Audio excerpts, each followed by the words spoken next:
Sex. I could talk about sex all day long. I believe it's important to have a healthy and open discussion about what we need from each other. For example, I just recently learned from my partner that it makes a difference to him if I give him a blowjob starting when he's already rock hard or if I start when he's still soft. Apparently, if I start when he's still soft, he won't lose the thread if I change technique slightly. But if he was already hard, then every little change could make him lose his excitement and way to an orgasm. That was super helpful, and I would love to find out if other men experience the same, for example, which is why I invented my little communication game, a live event I host from time to time. But what could I say here that would be concise enough and would help somehow? Because I discuss it a lot in my book, and you don't need a novel right now. You know, I'm surprised I even like sex. But I do, very much so, despite all the abuse. But that is also why I always point out, sex is great if it happens between two consensual adults. Adult means over 18 at least. I'm not prepared to discuss anything else, okay? We all know more or less why sex feels so great and why we need it so much. I can't give you a sex manual because what every individual needs can be very different in bed. But I can say this, I like to take my time. I love to be playful. And if he takes his time to admire me, ooh, that's fantastic.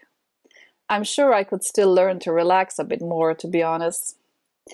Let's see, what do we need in order to have good sex, ideally? Love, care, trust, respect. Oops, that sounds familiar, right? What about sex without love? Can be fun. So, what is the bare minimum to have fun with sex? I would say trust. Jumping into bed with a stranger is a very brave act in the end. Look, I can't judge.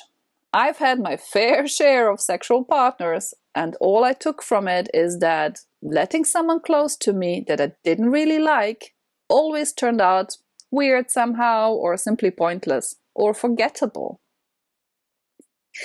Sex is a tricky subject because we use it for so many different things, right?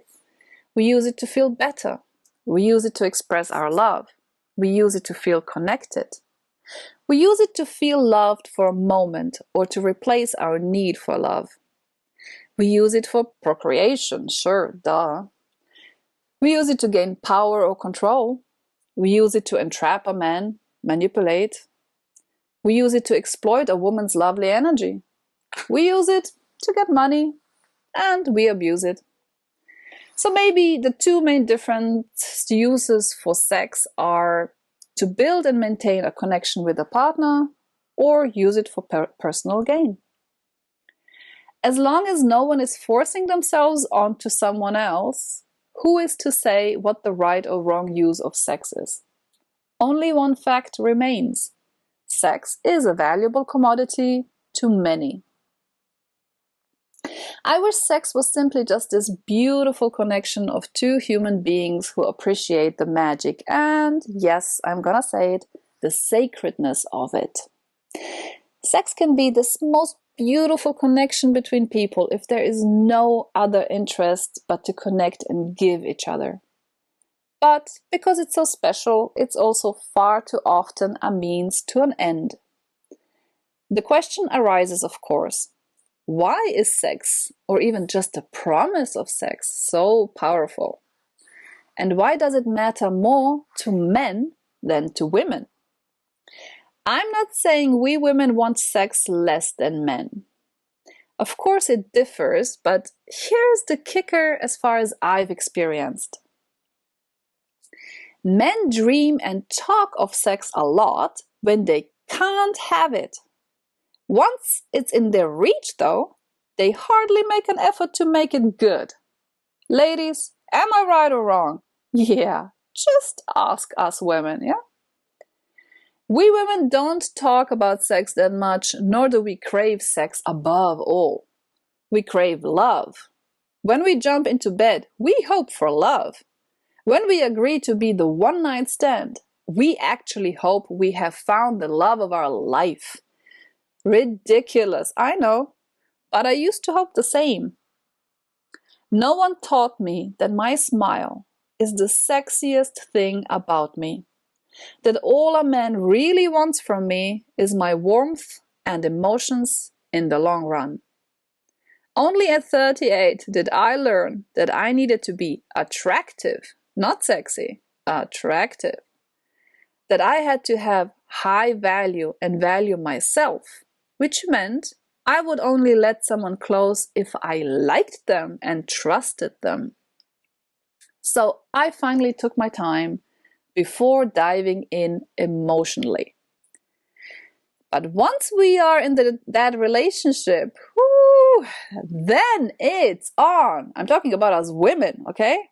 We want sex and attention. And our men? Yeah. What happens to our men after that? I can hear crickets chirping away. That's what happens? Nada.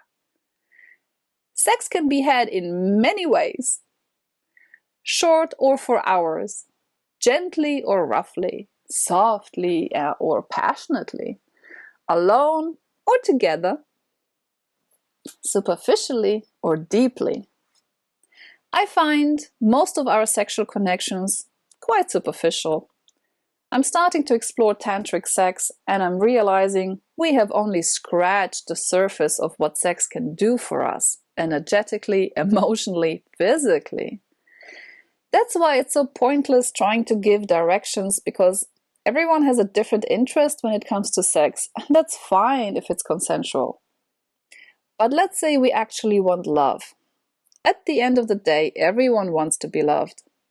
They might not be prepared to do much about it, but the wish is still there. Meanwhile, sex is easier to get than love.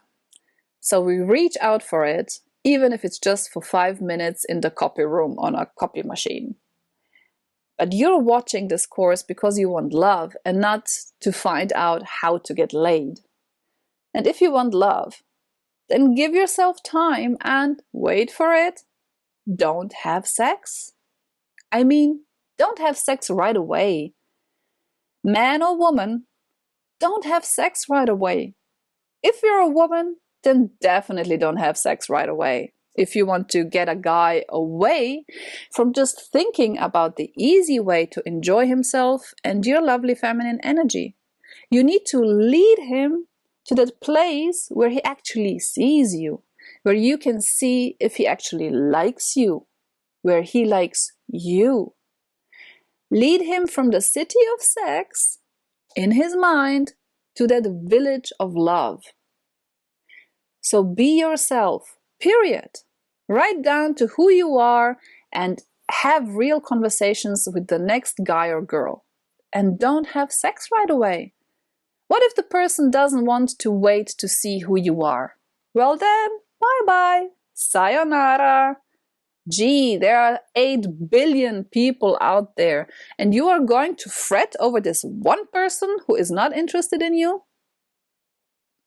Why would you be interested in someone who isn't interested in you? Oh, because that's how mommy and daddy treated you? Didn't give you the attention, and now you're running only after those people who treat you like shit? I get that. I totally do. But if you want love, you've got to stop following your instincts and use your knowledge. So write down some rules for dating. 1. I will not kiss on the first date. 2. I will not sleep on the first date, or second, or third, until I know she really likes me at least. 3. If I sleep on a first date, I will not expect a relationship and move on. These are good rules for everyone, I think.